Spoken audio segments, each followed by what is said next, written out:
Good morning. How are you? I'm fine. Hope you're very well. I am, thank you. Great. Yeah.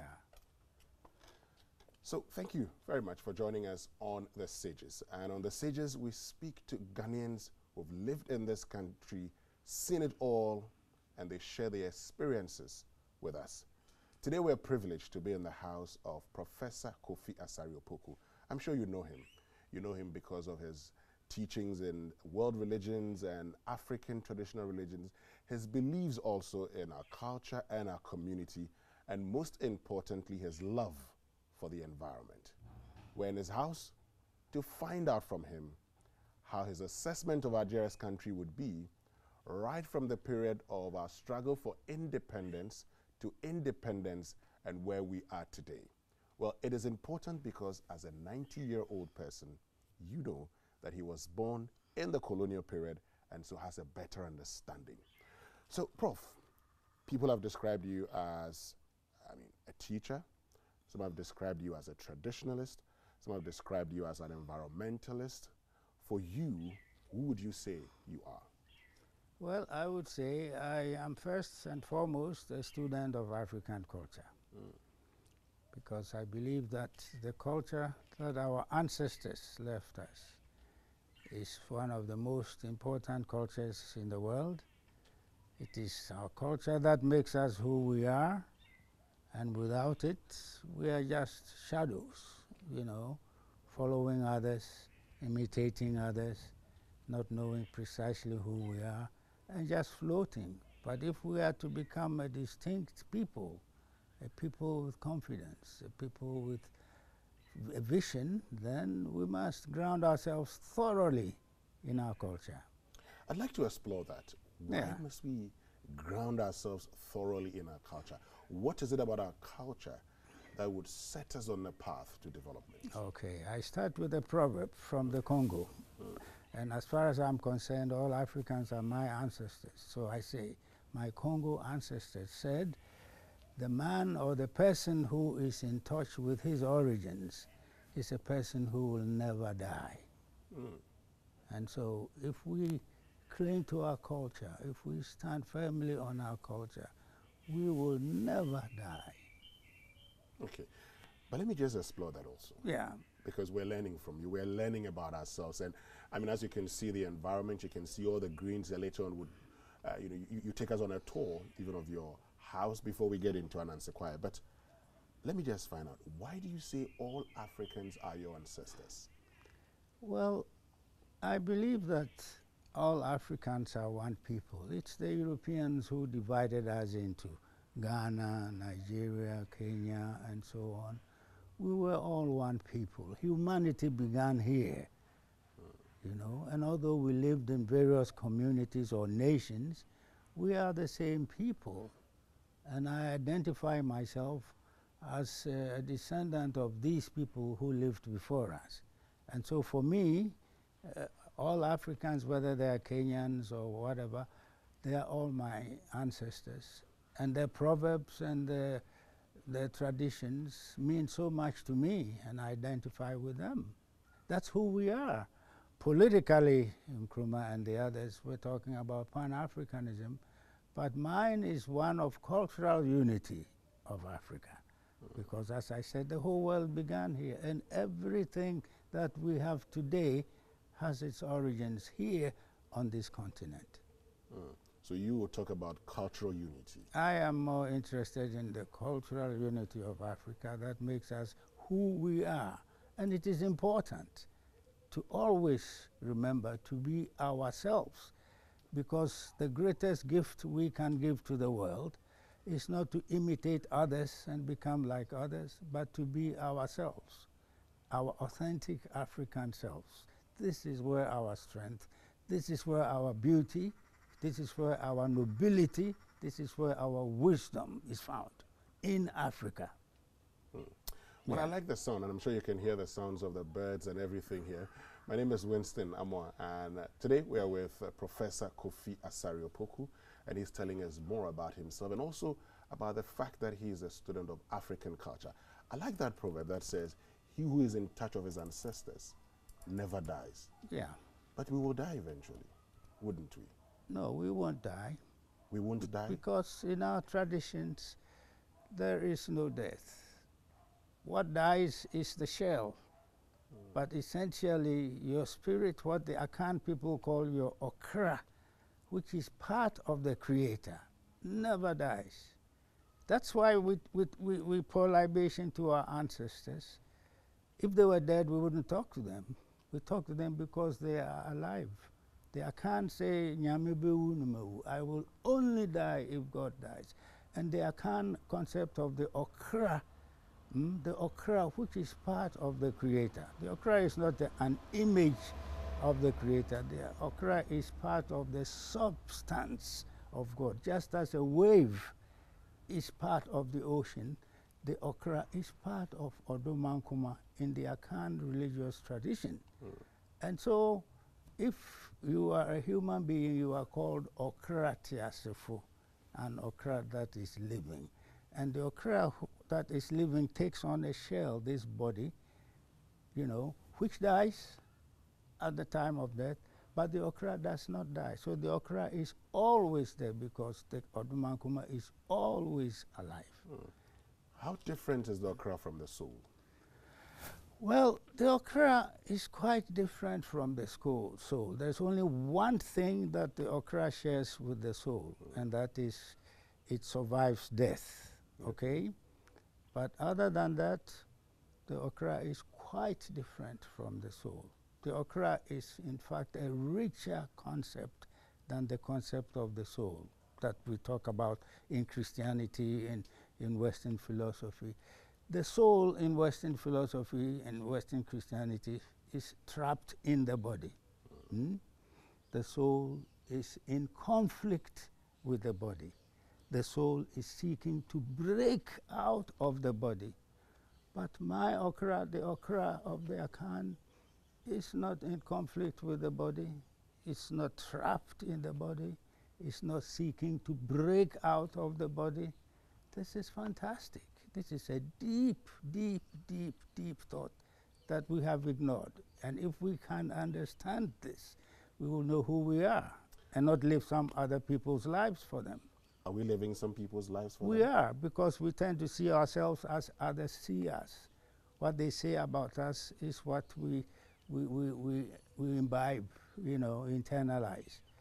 You know, they would say, the Christians would come in and say, you are pagans, you are wandering in darkness, you haven't seen the light.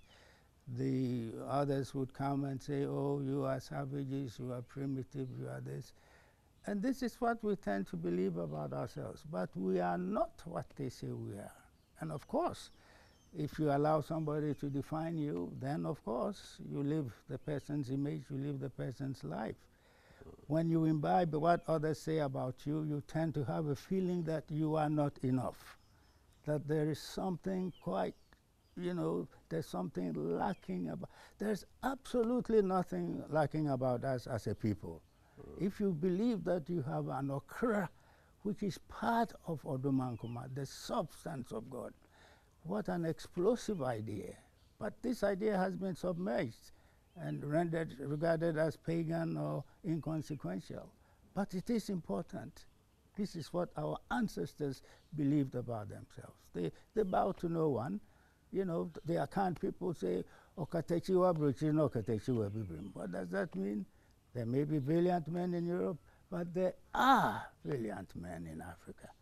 And that confidence is what the knowledge of your culture gives you. And that is fundamental to our being. Without that, we are just somebody's shadows. We are imitating somebody. You know, our ancestors said, you know, you don't borrow someone else's teeth to smile. Smile with your own teeth. Don't you have teeth? Smile with your own teeth. You know, every bird flies with its own wings. You don't fly with borrowed wings, you know. And we must seriously begin to think about ourselves and our culture and our role in this world, because we do have a contribution to make in this world. We're not just here to borrow other people's way of life and thinking and food and thought and so forth. We are here to be our authentic selves as the Creator meant us to live. And I don't think we live in that life. Okay. Yeah. We're not living that life as the No, Creator meant us to live? because we're living on borrowed life. We have other people's names. Okay, we're wearing other people's clothes, other people's dresses, other people's ideas, and so on. We have our own ideas. Some would say, can we do without them? Pardon? These things that you talk about, for instance, when it comes to, for the names we can do without them, but when it comes to other things, as in clothes and all of that, can we do without these? Can we do without the things that have become part of us, which you say we borrowed from other places? Yeah, well, it's simply because we've become so used to borrowing that we think without borrowing we cannot live. But our ancestors lived without borrowing from anybody. I'm not saying we should close ourselves from the rest of the world, no. But I'm saying that we must be authentic. We must be original. We must not imitate others because we have a substance. We may not know what we have, And once we know what we have and we borrow from others, that is fine. But we cannot live as a people always looking outside for some guidance and for inspiration. Well, we have whatever we need right here. Okay? Yeah. Great. We'll get into the system of governance and everything later on, how it's impacting us and what we must even change about it. But you've talked about the Okra. What relationship does it have with the Okra Ding, as we normally would hear people say?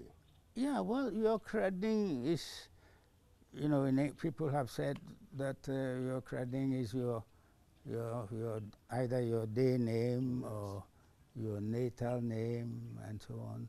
Well, it is essentially the name of the part of the Creator in you. That is your Okra. And that is who you are. Your Okra is your essential self, okay? And that Okra has a name, depending, of course, on the day of the week on which you were born, and also depending on whether you are male or female. And when you mentioned your Okra name, you have mentioned God's name. Okay. Okay, so what's your Kofi Friday. Yeah, Kofi Friday. Kofi is your Okra-Ding, the name for the part of the Creator in you, the part of you that never dies. Okay, and that is who you are. And so your most important name is Kofi, not the name they gave you in church, what? Winston. Winston. Winston is a European's name. What has that got to do with God or even Christianity?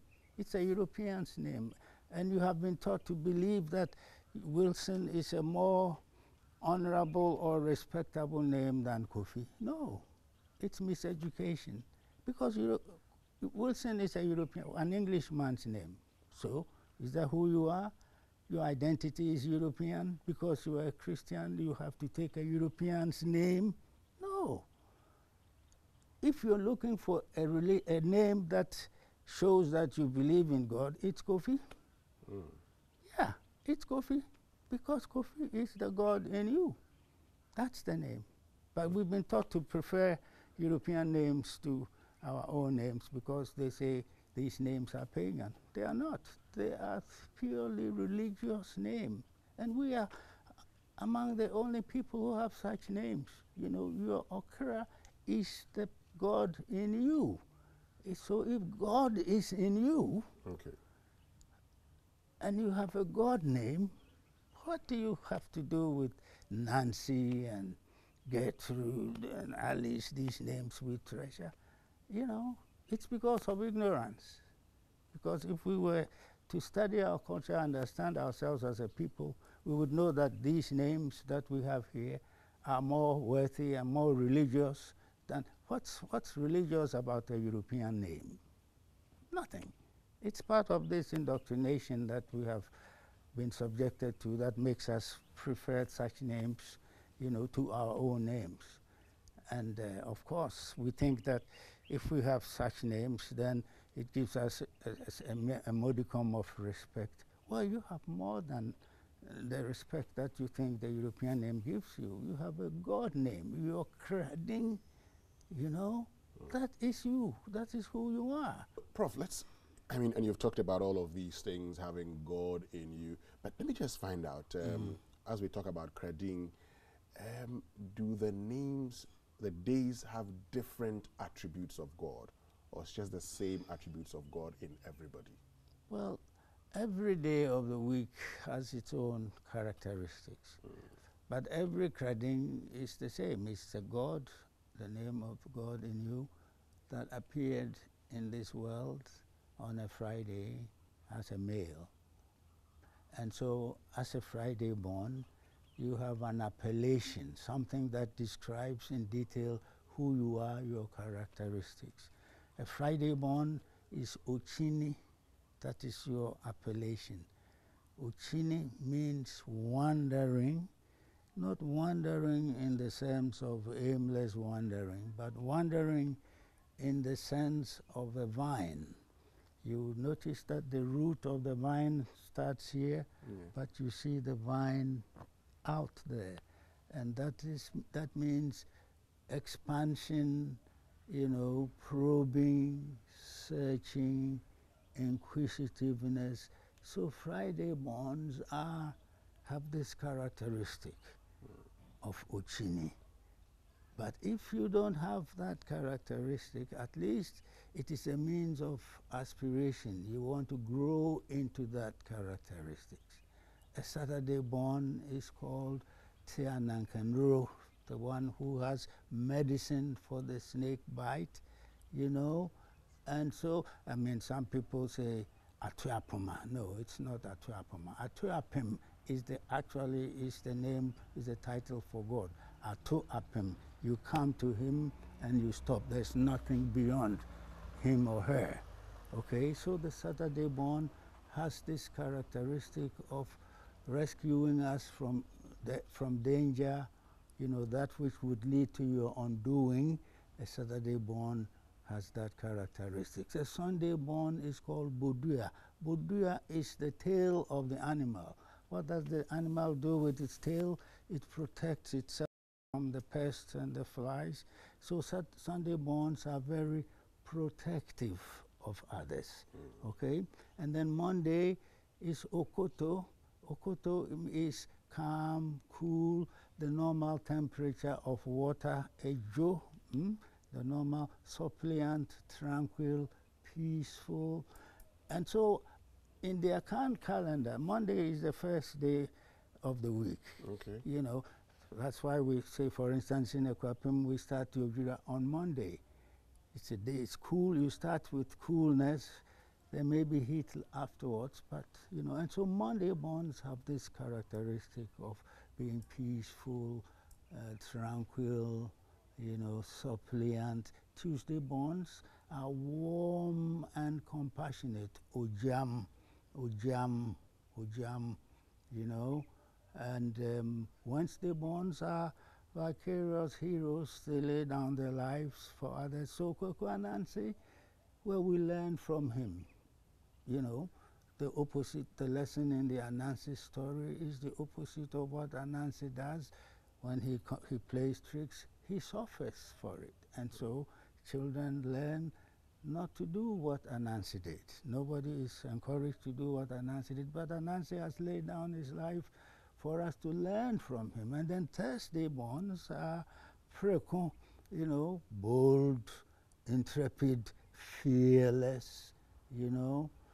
That's no wonder that when the British wanted to capture the golden stool from the Asante people, it was a woman, Nana Ya Asantewa, who led the Asante armies against the British, and he lives up to her characteristics. Bold, intrepid. She was the one who saved the Asante golden stool from capture. Okay. You know, and so these things are true. Our ancestors lived for centuries and observed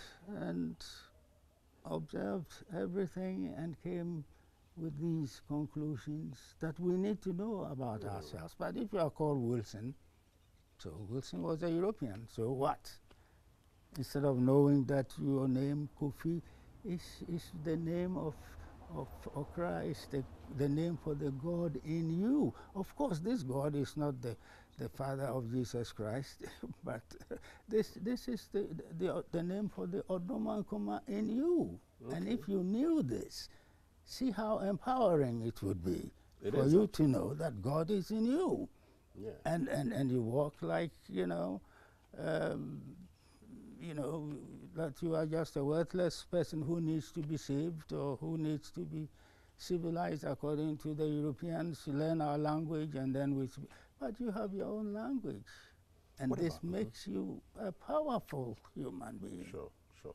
I mean, you've explained the soul, you've explained the Okra. How about Sunsum? Sunsum. Well, Sunsum is part of you, A human being has, the concept of the human being is that the human being has an Okra, which is the part of God in you. A human being has a Sunsum, and the Okra, of course, remains unchangeable. You cannot change your Okra. Then there's the Sunsum, which is a spiritual part of you, and the Sunsum is subject to change. It can be a strong, we say Sunsum heavy, Sunsum yedru, or Sunsum yahar. It's either your Sunsum is weak or heavy, and the Sunsum is educable. When you dream, for instance, it's your Sunsum that leaves your body to engage in those experiences you remember on waking up. So your Sunsum is the main actor in your dreams. And not only individuals, but nations also have their Sunsum. So for instance, the Asante have their Sunsum in the golden stool. And what happens to the Sunsum, happens to you. That's why the Asantes fought many wars to prevent the golden stool from capture, because if the British had succeeded in seizing the golden stool, the Asante nation would have collapsed. But they prevented the British from capturing the golden stool, and that's why they are still a strong people. The Sunsum also helps to explain the diseases is the cause of illness, because if you fill your head with envy and hatred and anger, you see, these thoughts press your Sunsum and make you weak.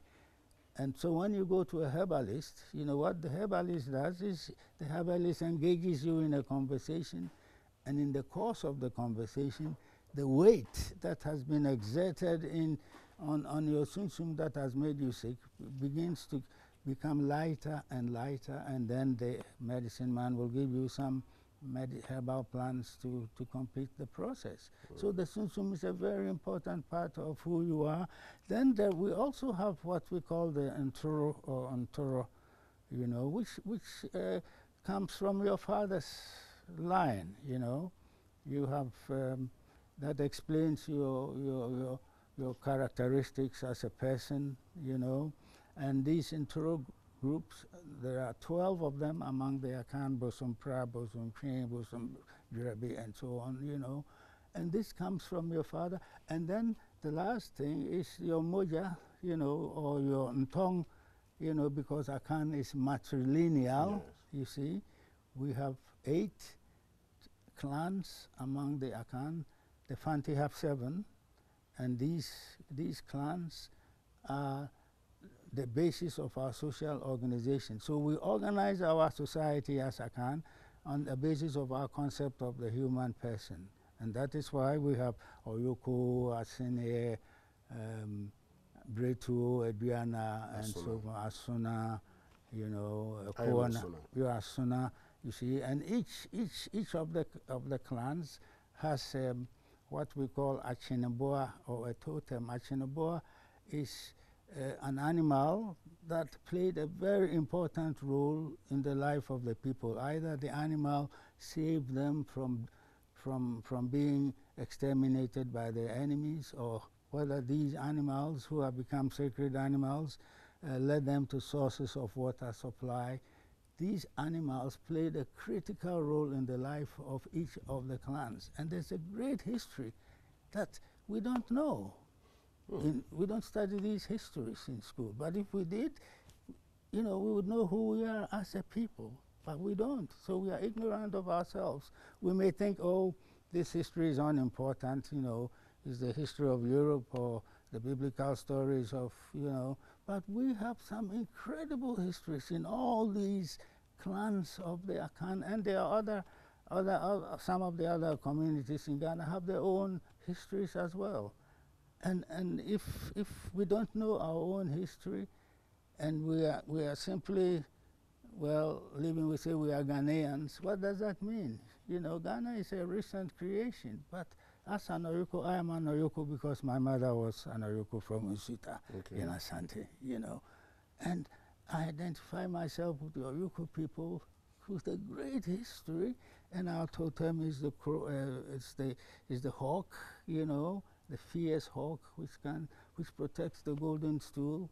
I mean, these are wonderful stories that will empower people, but we don't know them, and so we just walk through this world, you know, just following others and taking interest in other people's histories instead of our own. But look, what if our children knew these histories, and that it will empower them, and they will live like strong Africans, you know, walking through the world without bowing to anybody, feeling confident about themselves, because there's nothing that we are lacking as a people. It's only ignorance, you know, and the Hausas say that ignorance makes the chicken go to sleep on an empty stomach, standing on a bag of corn. If only the, you know, and so if only we knew our history. Great. Well, you're still watching Professor Kofi Asare Opoku. He's joined us on the Sages. We're learning more about ourselves. You know, he says he's a student of culture, our culture, even though he's taught years in African traditional religion and world religions. And he's also an environmentalist. Later on, you'd get to understand why. But of course, I'm sure by now you've seen the environment within which we're having this conversation and discussion, and that would give you a signal.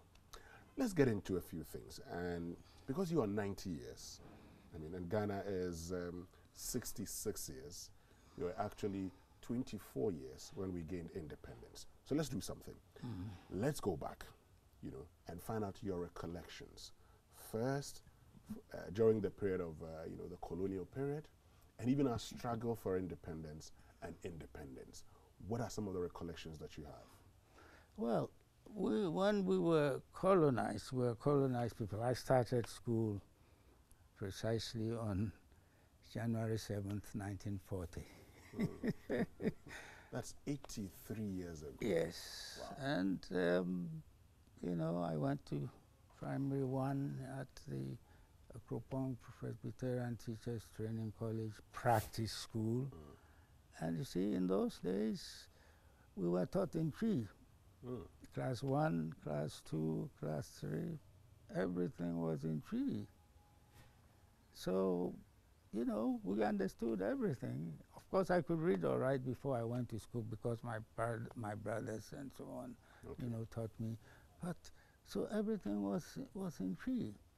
And then when we got to what they call Standard 1, they started learning English, you know, so Standard 1, Standard 2, Standard 3, that completed your elementary education. But the value of that was that, you see, learning in your own language grounded you thoroughly in your own self-image and your own culture, you see. And then we went to middle school, you know, Standard 4, 5, 6, 7, and then we went to secondary school and so on. So learning in your own language is critical. I mean, I am who I am because of the foundation that I have in my own language, and I look at the world through the eyes of my language, you know. Now, when I look at young people today, I mean, I have so much pity on them because they don't know their language, and so if you don't know your language, you are just a mere shadow of somebody else. Although we may value the languages we speak, English, French, and so on, essentially what makes you you is your, you know, is Okay.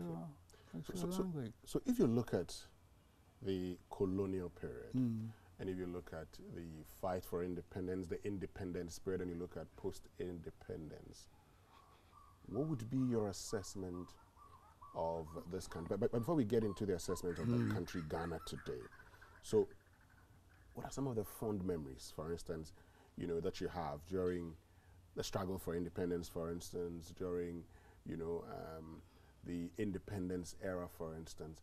How was the feeling as a Ghanaian at the time? Oh, it was a great feeling. I mean, when Nkrumah entered the scene and inspired all of us, you know, gave us a sense of worth, a sense of Let me find out, where were you when Nkrumah entered the scene around 1947? Yeah, 47, I was in middle school at Akropong, and it was electrifying because, you know, all the things he said, you know, empowered us, gave us a feeling of worth and a sense of purpose and a feeling of dignity, you know.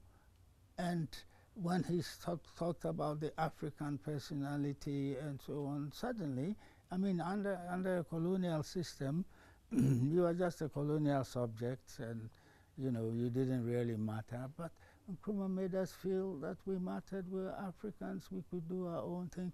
I mean, when Nkrumah said, I'm not African because I was born in Africa, I'm African because Africa is born in me. I mean, this was mind-blowing. You know, suddenly we began to feel a sense of worth, like what our ancestors had, because they were the ones feeling confident of themselves. They were the ones who created all the things that we have now that makes us distinct. I mean, otherwise everything else that we have today is borrowed, the televisions, the cars, computers. But the things that make us a unique people are all created by our ancestors, the kente cloth, the drum language, the art, the linguist staffs and gold weights and the Dinkra symbols and all these things that make us who we are were created by our ancestors. And so we took pride in this. Nkrumah was reminding us of this. And of course we felt so empowered. We felt there was nothing we could not do, you know. This feeling of hope and expectation and this feeling that we can, Nkrumah said, you know, we prefer self-government with danger, you know, to whatever. Yeah, you know, for instance, you know. I mean, this boldness, this enthusiasm about ourselves as a people, which has been dashed since Nkrumah was overthrown. Talking about it being dashed. Yeah. Let's look at something, and let me take you back again to the period, because you've talked about Nkrumah. When you recollect, when you remember the period of independence and all the things you felt you could do, first, let's go back again and look at your aspirations.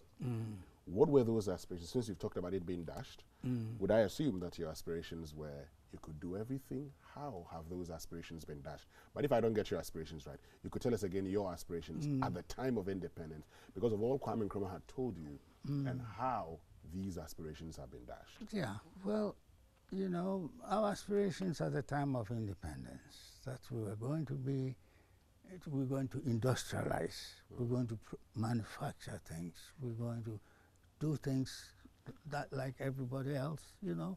So we had an atomic research station, and even by the time Nkrumah was overthrown, we were producing our own radioisotopes, you know, nuclear medicine. And we had all these factories. We were producing tomatoes and glass at Aboso and tires at Bonsa and so on. We had the image of transforming Africa and being an independent, prosperous country in Africa. And of course, inspiring other African countries to do the same. Now, these aspirations have not been fulfilled. They have been dashed to the ground because, of course, we had people who are bent on keeping Africa as an object of exploitation, and of course, some of our own people, cooperated in that. But in spite of the fact that our hopes, my hopes, or our hopes for independence have been dashed, I am reminded by a proverb from our my Maasai ancestors that says that the scorching sun can never erase the stripes of the zebra. So we still have our Africanness. We still have the abilities that we can depend on to move ourselves forward. And so such thinking, such proverbs, or our ancestors said, what is past is but a small fraction of what is yet to come. If we can remind ourselves of these ancestral wisdoms, we will not be despondent and believe that all we can do is to borrow, to ask others to come and help us. Nobody needs to help us. We can do everything we want if we have confidence in ourselves. Hold on a minute. You've introduced something. We'll get to do a bit of analysis of, your times through the various administrations. But you see, we think that all we can do is to borrow and let people help us. Nobody but ourselves. Are you suggesting that you're unhappy with the current system where consistently, and a budget has been presented, and the budget for 2024 is talking about spending some 226 billion Ghana cedis, and we're looking at generating 176 billion, so it means we're going to be borrowing some 50 billion. You don't seem to like the idea of borrowing. No. Why? I don't. Because we can do everything ourselves.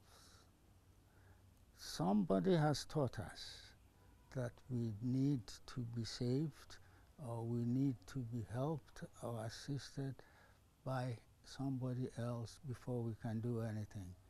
Our ancestors said in the Akan proverb, I am in need, help me. That is how others became slaves. Our ancestors said this years ago. I can't imagine that with all the resources that we have, we are still poor because we have been conditioned to believe that we need somebody to help us. We don't. Our ancestors said the person who is dressed in other people's clothes is naked, and the person who is fed on other people's food is hungry. I mean, we may be wearing the latest suits and so on. We are naked. And we may be eating, what do you call it, Kentucky Fried Chicken and all these things. We are hungry. Eat your own food. And your own food is better and healthier. But of course, we don't grow the food, we don't value the foods we have, We grow cocoa, we've spent all the available land growing cocoa, growing what we do not eat. Now, who grows what he does not eat? We must think about it. It's a critical question.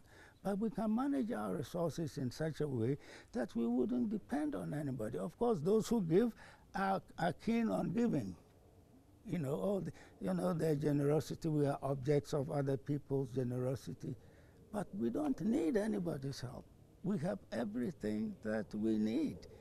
Only we have been taught or conditioned to believe that we cannot without somebody coming to help us. And that's our downfall, this idea of depending on somebody else. We must realize that we have our own energies. We have our own strength. An African proverb says, nothing wipes away your tears but your own hand. It is your own hand. And it is our own effort. It is our own effort that can save this country. No amount of it, all the aid in the world, will not make us move. Aid will make us feel comfortable receiving. Aid will make us ignore our own strengths and abilities. And if we instill this idea of fierce independence, you know, relying on our own resources, what don't we have? Tell me. But if we have all these things, and that would take me to a point. I mean, what's wrong with us then? What is it that we're not doing right? Because you've talked, I mean, I like that proverb. I'm learning a lot of proverbs from you, and I hope that all of us, the younger ones, will learn these things, because it's ehiamin tibuame enemobi yakwa. Yeah, that's what our ancestors said centuries ago. Centuries ago. So if we learn, and you say you can only wipe your tears with your own fingers. That is the best. That's the best way. Yeah. To wipe it is your own hand. Your own hand. That to can wipe your tears. tears. Not somebody's hand. It means we should look within. The solution to our problems right here within. But we are with the IMF. We've been there 17 times. This means we're not finding the solutions within. What's our problem, Professor Opoku? Yeah, so long as we think we should always go to the IMF, we ignore our own strengths, our own abilities. I am convinced, beyond any shred of doubt, that we are not a helpless people. We have strength, we have energy, we have wisdom, my goodness. So it is only because we have been indoctrinated to believe that we need to depend on somebody. And so when the Europeans came to exploit us, they said, oh, we brought them civilization, we brought them this, we brought them that. But didn't we have our own? We did have our own, and we still have it, only we have neglected it. And so the more you continue to rely on others, the more you exhaust the abilities, the capabilities that you have. You know, our first recourse, let's go to the IMF. And then the IMF tells you what to do. Now, who knows better what we need? Is it the IMF, it is the Europeans, or we ourselves? If we believe that the Europeans can solve our problems for us, then I'm afraid we deserve our fate. But I don't think we do. We can do everything ourselves if we wake up. But we have been indoctrinated to feel that, you know. And also, I mean, the same thing applies to even our physical features. Now, people have said, oh, you people are black, you have woolly hair, so we feel that we have to change the way we look to begin to look like somebody else. We don't have to look like anybody. We just have to be proud of ourselves, feel that we are enough. We are not lacking anything. No, we are not lacking anything. If we feel we are lacking something, it's because we have been indoctrinated by somebody. And so we are living on borrowed values, borrowed whatever. Our ancestors said, borrowed water never quenches thirst. Hold on that, Professor Kofi Asare Opoku, who's joined us today on Sages. When we return after these short messages, we'll continue, but the focus then would be on leadership. But you see, he's an environmentalist, and it's important to find a thing or two about our connection with our environment. We'll be right back.